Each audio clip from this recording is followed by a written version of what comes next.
Hi, in this video we will see Angular CLI installation. So for that, open your command prompt. Before installing Angular CLI, you should install Node.js and npm. You can see my previous tutorial for setup of Node.js and then come back to this.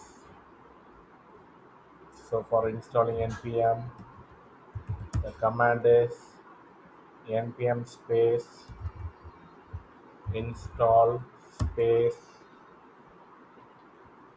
hyphen g space at the rate angular slash CLI. Type this command in your command prompt.